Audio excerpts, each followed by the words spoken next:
Imagine a doll so cursed that even today people beg it for forgiveness. A doll that's blamed for accidents, illnesses, job losses, and even death.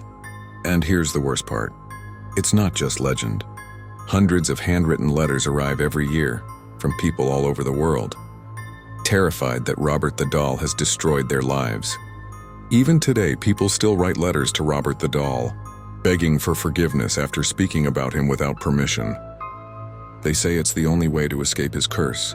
So if you're watching this right now, and you don't want Robert's negativity in your life, write a simple "Sorry, Robert" in the comments. Better safe than sorry.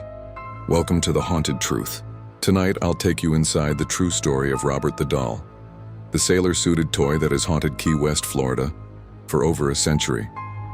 The story begins in the early 1900s when a young boy named Robert Eugene Otto, known as Gene, was given a life-sized doll. The doll was unusual, nearly 4 feet tall, stuffed with wood wool and dressed in a crisp sailor's outfit. Some say the doll was a gift from a servant who practiced dark magic. Others believe it was a custom-made toy from Germany's famous Steiff company. Whatever the truth, one thing is certain. Gene became obsessed with the doll. He named it after himself and Robert.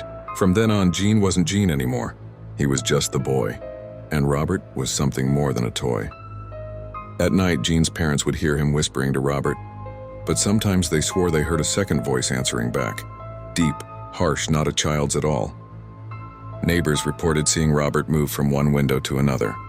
Household items were smashed or misplaced, and every time Gene was questioned, he had the same reply. Robert did it. Servants grew uneasy. They heard footsteps in empty rooms, giggling in the dead of night. Some quit without explanation, but Gene refused to let go of Robert, even as he grew into a man. Years later, Gene married and returned to live in the family home. To his wife's horror, Robert still had a place in his life. Gene built the doll its own special room, with child-sized furniture in the turret of the house. Visitors swore they heard laughter echoing from upstairs. Some claimed Robert's expression would shift when no one was watching, and Gene had seemed almost controlled by the doll. His wife later confessed she often felt Robert's presence was stronger than her own in the marriage. When Gene died in 1974, the house was sold. The new family quickly discovered Robert was not just an ordinary relic. Their 10-year-old daughter became the doll's new victim. She swore Robert was alive and wanted to kill her. The girl would wake screaming in the night, claiming Robert had climbed onto her bed. That was the last straw. The family donated Robert to the Fort East Martello Museum, where he remains locked inside a glass case to this day. But the story doesn't end there. Robert still has power. Visitors say cameras fail in his presence.